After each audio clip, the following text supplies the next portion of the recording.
Pessoal, então, a gente estudou velocidade, aceleração, tudo de forma escalar. Ou seja, quando a gente calculava um deslocamento escalar, o movimento podia ser retilíneo, podia ser curvilíneo, tanto faz, a gente calculava o tamanho total do nosso deslocamento.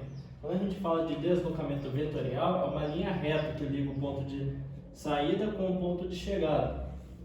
Lembra assim sempre, quando a gente vai daqui para o Nordeste, por exemplo, de carro, a gente vai fazendo várias curvas no meio do caminho. Se a gente for de avião, a gente vai pegar uma linha reta. E esse deslocamento do avião é um deslocamento vetorial. E é esse deslocamento vetorial que a gente utiliza para calcular a velocidade vetorial. Então, a velocidade média vetorial, assim como a escalar, ela é o vetor deslocamento sobre o tempo. Então, como ela só depende do vetor deslocamento, ele vai ter a mesma direção e o mesmo sentido do deslocamento. E a gente também tem a velocidade instantânea.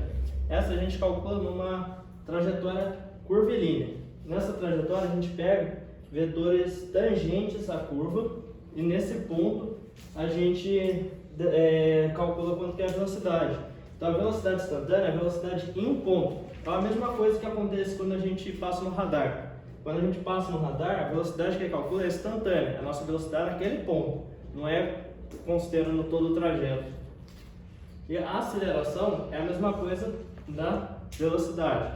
A aceleração vetorial, ela depende da variação do vetor velocidade pelo tempo. Como é uma variação do vetor, a gente precisa daquelas regras de soma de vetores. A gente não pode pegar o valor de um vetor e subtrair do outro. Do mesmo jeito que a velocidade vetorial, a intensidade é ΔV por t, a direção é a mesma da velocidade e o sentido é o mesmo da velocidade.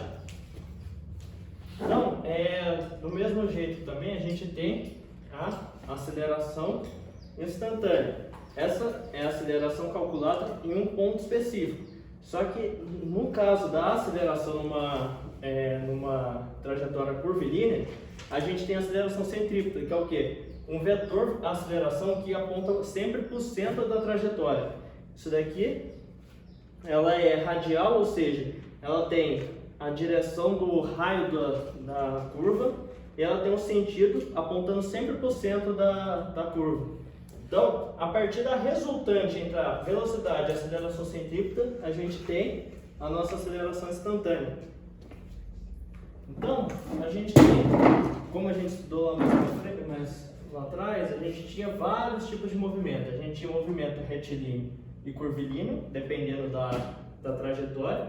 A gente tinha movimento acelerado, retardado ou uniforme.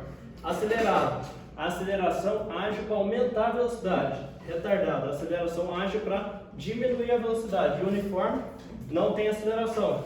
Então, se a gente tiver um movimento retilíneo e uniforme, a nossa aceleração tangente, ou seja, a aceleração que está no mesmo sentido da velocidade, ela é zero, e a aceleração centrípeta é zero. Por que a aceleração centrípeta é zero?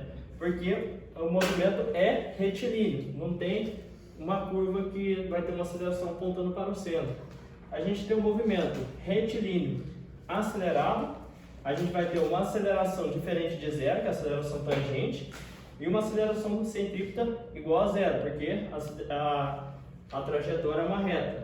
Então a nossa aceleração final é igual à aceleração tangente.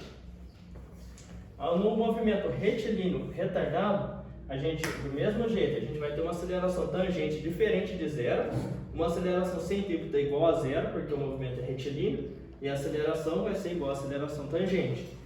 No movimento circular uniforme, a gente tem uma aceleração tangente igual a zero, porque a velocidade não varia, mas como é um movimento curvilíneo, tem aceleração centrípeta, que é diferente de zero. Então a aceleração vai ser igual à aceleração centrípeta.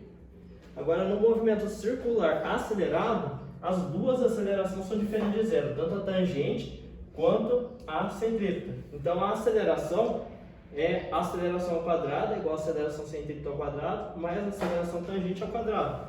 Que é o que? A gente tirar a resultante da aceleração tangente e a aceleração centrípeta. A gente vai ter a nossa vetor resultante, que é a aceleração. E se o movimento for circular e retardado, a gente vai ter uma aceleração tangente diferente de zero e aceleração centrípeta diferente de zero. Do mesmo jeito que a gente calculou em cima, a gente calcula aqui. Só que a diferença entre isso e isso é que aqui a aceleração está apontando na mesma direção da velocidade. Se ele for retardado, a aceleração vai estar apontando contrário à velocidade. Então a gente vai ter uma aceleração para cá e a aceleração resultante para cá. Tudo bem? Sim.